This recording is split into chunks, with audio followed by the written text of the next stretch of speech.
Hello mga mamis, for today's video, bali rush order cake. Order nga pala tong gagawin ko. Ano siya, Dota team na cake. Tapos ang character ay si Rubik. First time ko lang gumawa ng Rubik na character. Bali, ano talaga siya, 3D na sculpted topper yung unang pinag-uusapan namin ni customer. Kaya lang nung tinanong ko for when, the following day na. So hindi talaga siya kakayanin kasi nga, ang paggawa ko normally nung mga topper ko na 3D na mga Dota, since mapansin nyo madaming details yan siya, diba, inaaral ko muna paano gawin. Inaabot talaga ako ng 1 week minsan bago ko matapos yung isang character. So, depende sa mga order pag sabay-sabay.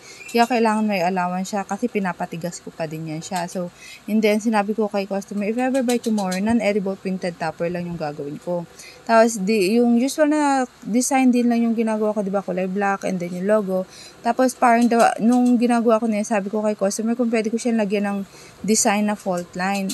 And yung kulay, kung mapansin nyo nga pala, kulay green, diba? Ginawa ko lang siya na parang combination ng yellow green at saka dark green.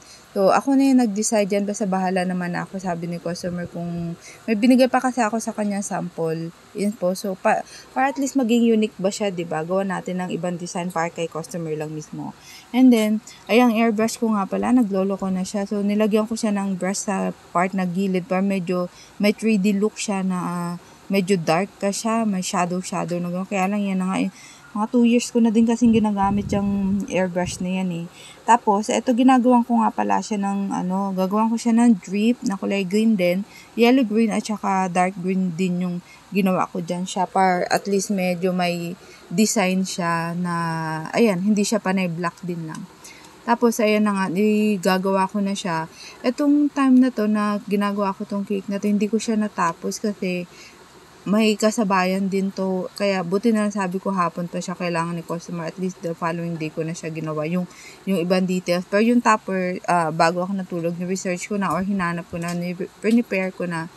Tapos, ayan na nga, nilagyan ko na siya ng drip. Hindi ko na pinakita sa inyo. Sa part ng gitna, nilagyan ko siya ng mga patak-patak din niya siya ng chocolate, diba? White chocolate lang yung ginamit ko dyan. Tapos, ito yung dedication niya sa baba. So, medyo bumagay naman ako like green kasi yung kulay nung character eh. Tapos, ayan, medyo mahaba-aba yung dedication na ganyan. Tapos, fondant yung nilagay kong pang gawa dyan sa baba. Buti nga nagkasya pa siya. Maliit lang naman yung cutter ko na yun. Tapos ito na yung kanyang printed topper lang. Diba, kahit na non-edible printed topper siya, nagkaroon siya na accent or medyo bumagay siya. Nilagyan ko kasi siya ng hologram na film. Tapos yung bilog-bilog na yan, ako na lang nag-decide na lagyan ko ng ganyan. Parang nakalimutan ko na kung anong tawag dyan. Basta sinearch ko din lang. May something ganyang gamit si Rubik niya ng Dota. Kaya kahit paano, di ba? Parang nakalutang siya. Maganda yung kinalabasan niya. So, yun lang mga mami. Salamat sa inyo. Paalam. Ciao!